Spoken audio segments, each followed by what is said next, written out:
So I'm just starting the tear down and just took the valve covers off for a bit of a look-see, and not sure if that's meant to be there, but valve spring. Check this out. That was completely filled up with silicone. So I'm just pulling the injector out, and to be honest, I think they're all going to go in the bin. Oh, check this out. So I've got the shroud off and it's just caked. This has been leaking for a while, and I think this is probably the worst one I've ever had. Yeah. So I just thought I'd just add this to the video, and I think I'll get the vacuum cleaner out and start vacuuming up all this crud. Okay, a bit of an update. I have gotten most of the engine apart, except for the case and the crankshaft. So it turns out it's been apart before. I've just taken all the head studs out, but when I pulled the heads and the barrels and the pistons off, you could see the marks where it had been scribed. And on the underside of the pistons, I don't know if you can see it, you probably can't see it very well, but they've scratched some numbers in there. There's a 1 in that one.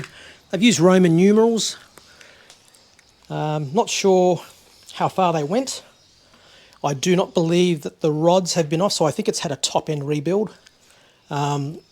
Sadly, it does have the Alusil cylinders and pistons, so I will put it to the owner as to what he wants to do, whether he wants to run the risk of trying to see whether they'll seal with a new set of rings, or whether we find a set of Nicosil and compatible pistons. So yeah, it's a pretty messy old thing. So I've done most of the breakdown. I'm just going to pull the case apart. I've done all the hard stuff. Pulling the case apart should be pretty simple. Yeah, but as you can see, it's a very, very, very grimy old engine. So I don't know when it was rebuilt. The head studs had not been replaced. It had the original Dilava studs on the bottom, and 2 of the intake steel studs had broken. No, sorry, all of the top steel studs were intact. 2 of the exhaust studs were broken, the Dilava studs. But they all came out pretty easily. I do have a video if you want to see how to pull head studs out. I do have a video somewhere else, and you can look for it. But yeah, I feel like after I've taken all 24 studs out, it's time to go and have a coffee, a piece of cake, and then a sleep on the couch. It is Sunday afternoon after all. Okay, so just got the case apart. Not 100% sure if it's been apart before, but yeah, there are, all the rod journals do have a bit of scratching on them. This is the number 6 rod bearing. You can see all the focus. Come on, do it. There you go. So it's had a bit of shit go through it. It's not great, but you can see some micro scratches on all the journals. So yeah, there's been a lot of dirt go through this engine by the looks of things.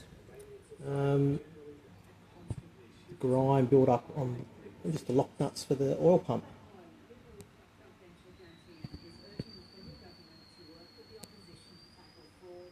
Very, very grimy.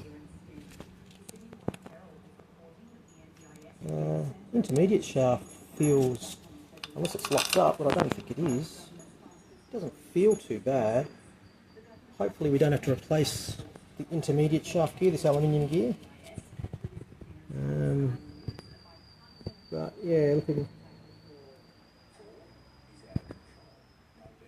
So there's no, the mains haven't escaped. The mains, see all the fine scratches on the mains. I mean, that'll all come out with a micro polish, but I'll have to measure it with the micrometer just to see how close it is within spec. But yeah, normally you don't see these sorts of fine scratches, polish marks, whatever they are. I mean, unless that's finishing from the factory, but normally you don't see that. But see this journal here. See the crosshatch pattern. Where here, see all that sort of. Yeah, that shows it. That's pretty original. That looks factory. So yeah, it's a good chance that it hasn't been apart before. All the perimeter, all the nuts weren't the original nuts. They'd been replaced with nylock nuts, which the factory never ever used. The rear main seal has left a bit of a mark there. I think that'll polish out, hopefully. I've got a glove on, so I can't really tell, but yeah, worst case scenario, if they say that the crankshaft is no good, I do have another one, but again, I'll leave it to the machine shop to advise me. I'm pretty sure this is all salvageable. It should be fine. So we are back, and the engine is fully disassembled. Now I've already, look, I just had to clean out my garage because there was just parts everywhere. So I've taken everything off to be ultrasonic cleaned and hot tanked and all sorts of things, but I just thought I'd show you the bearings. So these are the rod bearings. I've just got a torch here. Look at that. This is what happens when you don't change your oil. Look at the intermediate shaft bearings. They are absolutely, I don't even know what you'd call that. Oh, I don't know the best way to hold this torch, but look at that. Just horrible.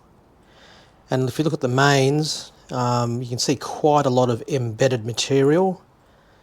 So anyone that's thinking about doing a rebuild and just a top end only, well, in fairness, I mean, this fellow knew that this engine had a hard life, or it had a very checkered past, so a full rebuild was always going to happen. But look at the edge of that bearing there. Hang on, where are we? This one here. I'll pull it out. Look at that. It's just so horrible.